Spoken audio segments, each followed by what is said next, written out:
Vile naona Kasongo akiendelea, anataka kuharibu nchi ndivyo aweze kudeclare state of emergency. Ameona ya kwamba Kasongo ameona siku zake ziko karibu kuisha. Anatuma wahuni kuchoma police stations, anawachoma, kuharibu mali ya serikali, kisha anasema ni wafuasi wetu wanafanya ile. Sisi ajue ya kwamba hatutamruhusu kamwe kukeuka katiba ya Kenya na kupeleka hii nchi kwa state of emergency. Now, ladies and gentlemen, there is something that is currently ongoing in the Republic of Kenya, and it's something that I want us to talk about, to dig deep into it and get to reason with the Independent Electoral Boundaries Commission. Because I don't get the reason why somebody raises an issue, a legitimate issue with the Independent Electoral Boundaries Commission on the upcoming by-election in the country, which is supposed to take place on 27th of November, on Thursday this week. And then the Iebc takes that as a moment to intimidate and send insult towards that person. As we speak, the Iebc has issued today a firm warning against Gashagua's latest directive to voters.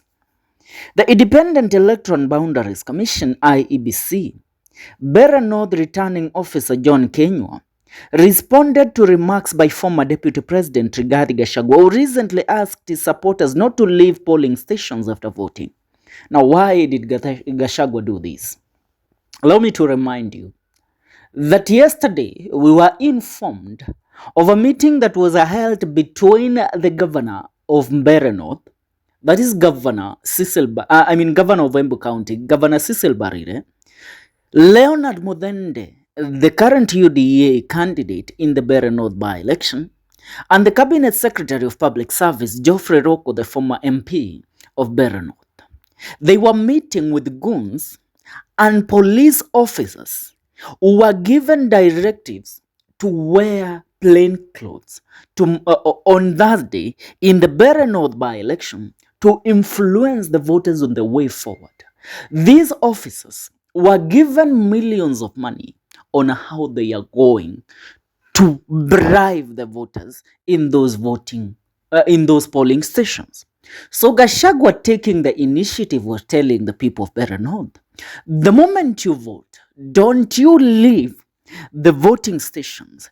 It's a way of telling them you have to keep watch of the votes of the people that you have voted for. You have to guard the votes of your candidate, because these officers are out there with money to bribe voters to voting for Leonard Mudende. Remember also, Kalonzo Musyoka made a certain revelation a few days ago where he revealed to us that the state has planned and has given directives to people of Mbeere North. Also, Mbeere North is the hotspot of this by-election, where they are told, when you go to voting, when you vote, make sure you take a picture of the vote that you have casted and then send the picture to we, and we will send 5,000 Kenyan shillings to you. Now, that is actually direct voter bravery, because the moment, let's say, the first 100 people votes, takes the picture and sends it to the people that they're being sent to, and they're sent those 5,000 Kenyan shillings, then these people will go ahead spreading the good news of the free money if you just give your vote to the UDA candidate. And imagine of the thousands of people that will flow into those polling stations, voting, taking pictures of their voting or of their vote and sending them to those people, expecting a pay, even if most of them won't be paid. That will actually have swayed people towards voter bribery. The candidate of the government will win through that. Even if we won't win, a lot of votes will go towards the government Yet the government, yet the government was not supposed to have those votes. Now, addressing the media on Tuesday, November 25th, 2025, at the constituency offices, Kenya argued voters to leave immediately after casting their ballots, stating that the law requires voters to vacate polling stations once they have voted. He has assured residents that the by-election would be conducted transparently and in accordance with electoral regulations. Iebc, we are ready to conduct free and fair by-elections, and I wish to ask our voters, when you cast your vote, accept to leave the polling station since that is the requirement of the law so that we can be able to conduct our work, Kenya said. But you have never been able to conduct your work. It is not about us calling out the IEBC on basis where we don't have evidence. Allow me to remind you something, by the way. The IEBC is supposed to be the watchdog of this by-election.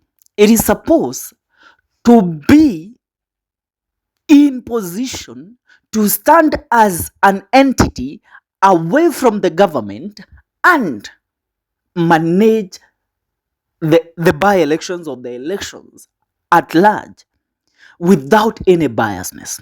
But let me ask, you saw what happened in Kasipul constituency. There was violence there. 2 people were killed.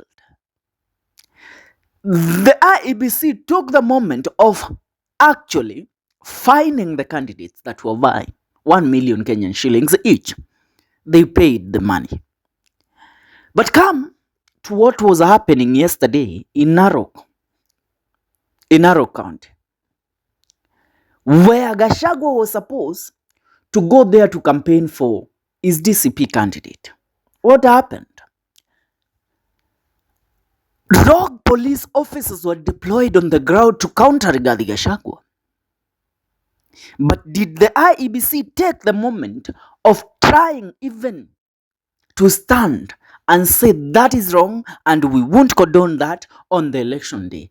Instead, they went along with the narrative of Gashagua being beaten and being tear-gassed by police. The mistake Gashagua did was to host a rally. On Saturday last week, Governor George Natembeya was stoned in Chwele Kabuchai constituency, where he was campaigning for the DAPK candidate. What did the IEBC do? It kept quiet. Yet in those by-elections, in those chaos, even bullets were fired by people that had come trying to kill George Natembeya. Now here, munaambia watu mkipiga kura mutoke kwa polling station. Munatuona tukiwa wajinga kiasi gani nyinyi tume ya IEBC? Tume ya uchaguzi ya IEBC. The body of the Independent Electoral Boundaries Commission. How foolish do you take us to be? We have seen where your loyalty lies. It lies with the state. Now you want us to cast our votes and walk out of the polling stations? Oh no, we ain't. We are going to guard our votes. We are going to guard our votes and we are going to ensure that the votes are counted in front of our eyes. Tutasema moja imewekwa, hii ya pili imewekwa, hii ya tatu imewekwa, hii ni ya Mudhende, hii ni ya Karish, hii ni ya Mbui. Hivyo ndivyo tutazihesabu. You won't actually make us see the government steal these elections so that it can justify its rigging of the 2027 general election. We ain't fools. Now, Gashagua had earlier encouraged his supporters, particularly young voters, to stay at the polling stations after voting and monitor the process for any irregularities.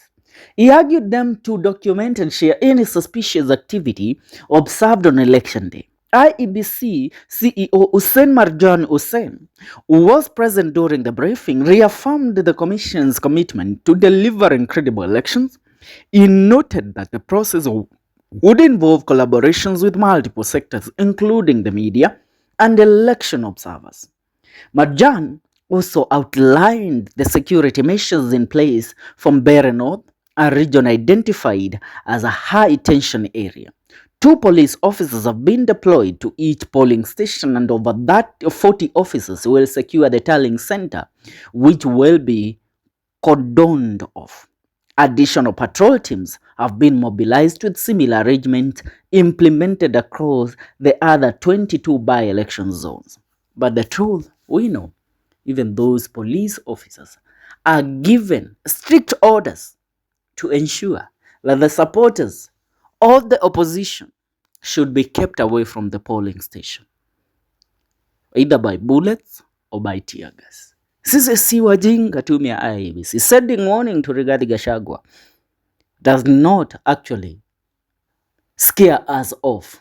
You know, the IEBC is treading on a path that Kivoito treaded on. The IEBC is treading on a path that Wafula Chebukati is treading on. Erastus Edong Ethekon is a very young man, 48 years of age. He should be worried of what Kenyans will say to him if he goes ahead to do something that will jeopardize the election and the will of the people. Because where is Kevoito right now? Where is Chebukati right now? Be warned. That's it, ladies and gentlemen. Make sure you subscribe. See you in our next video. This is the Kenyan Daily Report.